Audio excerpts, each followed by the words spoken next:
oleh Imam Ibnu Qayyim. Dari 4 tingkatan yang disebut Ibnu Qayyim kita laksanakan dulu.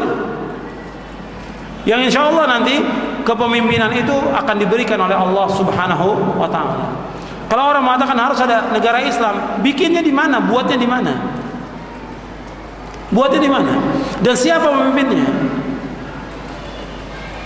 Pemimpinnya mereka Haroka, anggotanya berapa orang?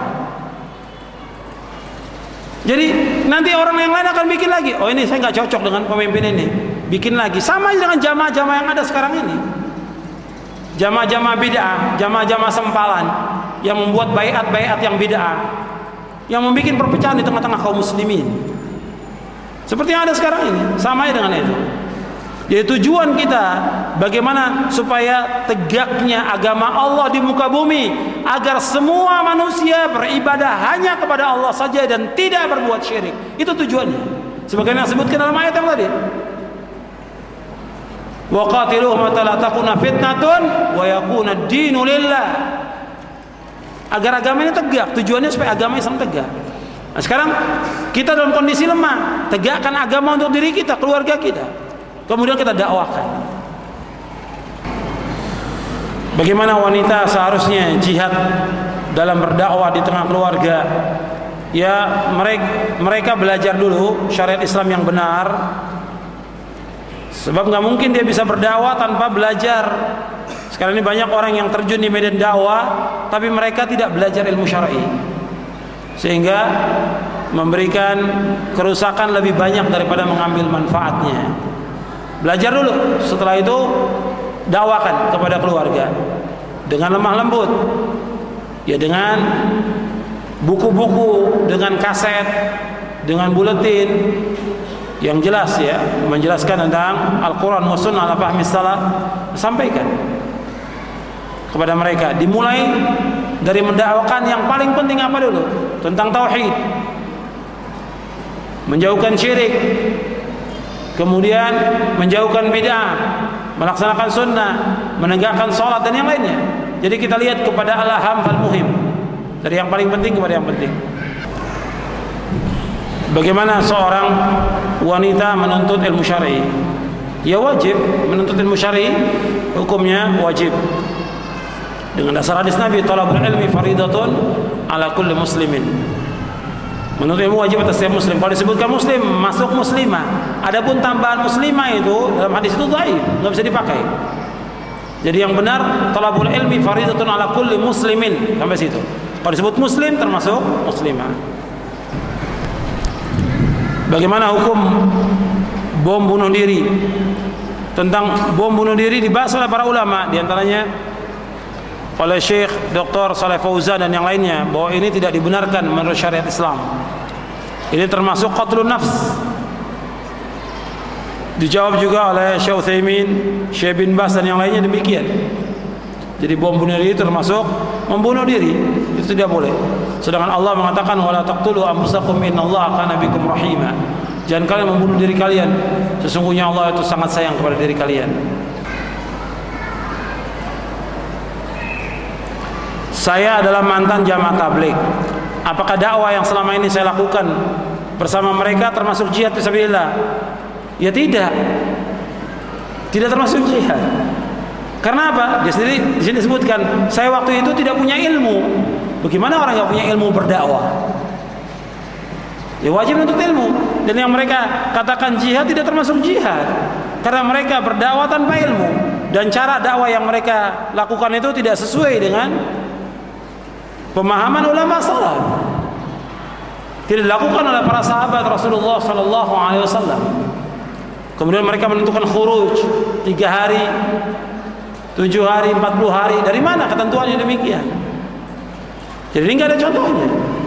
Dan ini sudah dijelaskan oleh Syekh At-Tuwaijiri dalam kitabnya Al-Qaulul Baliq fi Tahdhir min Jama'ati Tabligh.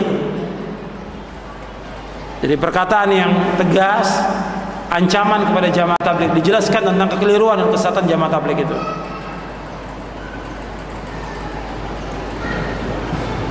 Apakah tingkatan jihad yang tadi disebutkan itu mendapatkan pahala? Ya jelas. Setiap perbuatan yang baik mendapatkan ganjaran. Setiap perbuatan yang baik, yang sesuai dengan sunnah, dengan syarat ikhlas dan sesuai dengan sunnah, mendapatkan ganjaran dari Allah SWT.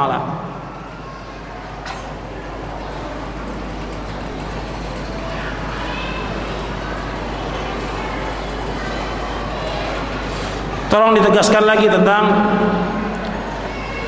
hadis yang tidak ada usulnya. Oh, ini hadis yang dimaksud tadi, raja'na minal jihadil asghar ilal jihadil akbar. Ini enggak ada asalnya di sini. La aslalah. Seperti disebutkan oleh Syekhul Islam dalam kitabnya Al-Furqan baina auliya'ir rahman wa auliya'isy syaitan. Kita kembali dari jihad yang kecil kepada jihad yang besar. Ini enggak ada asalnya.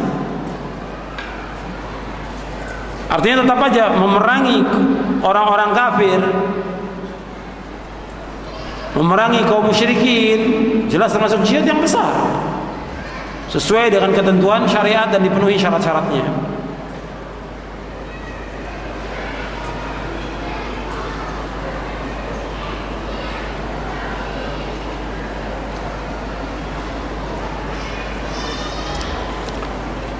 Jihad fisabilillah hukumnya fardu kifayah. Menuntut ilmu fardu ain. Bagaimana memahami hal ini? Jihad fisabilillah yang disebutkan fardu kifayah, artinya fardu kifayah enggak semua orang dia wajib pergi ke medan jihad. Dasarnya ayat Quran dalam surah At-Taubah ayat 122 dan juga surah Al-Muzammil ayat 20. Jelas Allah menyebutkan, "Falaula nafara min kulli firqatin ta'ifatun minhum liyatafaqahu fid din wa liyunziru qaumahum idza raja'u ilaihim la'allahum yahdharun." Jelas Quran mengatakan demikian, bahwa itu bukan fardu ain, fardu kifayah. Nuntut ilmu fardu ain. Artinya sekarang ini kewajiban sebelum ada jihad melawan orang kafir, nuntut ilmu dulu, itu wajib. Semuanya wajib. Apakah dia sebagai ulil amri atau sebagai rakyat? Dia sebagai atasan atau sebagai bawahan, dia sebagai orang kaya atau miskin, orang tua atau anak, wajib talabul ilmi syar'i. Dan itu yang dilakukan oleh Rasulullah dan para sahabatnya. Ada para sahabat semuanya menuntut ilmu kepada Rasulullah sallallahu alaihi wasallam. Apa yang dimaksud surga di bawah naungan pedang? Artinya surga di bawah naungan pedang tentang masalah jihad. Karena pada waktu itu jihad dengan pedang, yaitu dengan kita berjihad dengan pedang ini membunuh orang-orang kafir, maka dengan itu kalau kita niatnya ikhlas karena Allah akan masuk surga. Jadi bahwa al-jannah tahta dhilalis suyuf, bahwa surga di bawah kilatan pedang.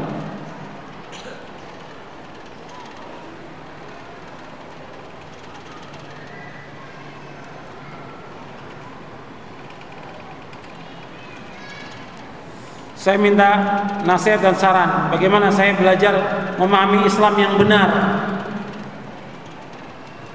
Jadi memahami Islam yang benar yaitu kita belajar dari awal. Yang pokok pertama kali belajar tentang akidah. Itu paling pertama kita pelajari akidah. Kitab-kitab yang kita pelajari pertama kali ya seperti Ushulul Tsalatsa, Kasyfus Syubuhat, kemudian syarahnya, kemudian Ushulus Sittah. Ini semuanya oleh Syekh Muhammad bin Abdul Wahhab. Kemudian setelah itu naik lagi kepada kitab Tauhid, kemudian Aqidah Wasithiyah, kemudian kitab yang lain seperti Syarh Sunnah dari Imam Al-Barbahari, kemudian Aqidatus Salaf Ashabil Hadits, kemudian yang lain meningkat.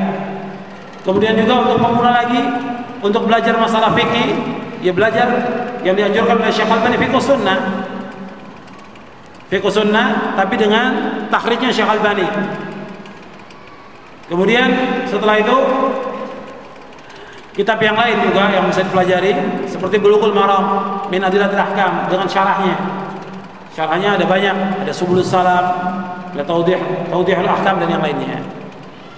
Kemudian juga yang lain. Jadi ada tingkatan-tingkatan buku-buku apa yang harus kita baca.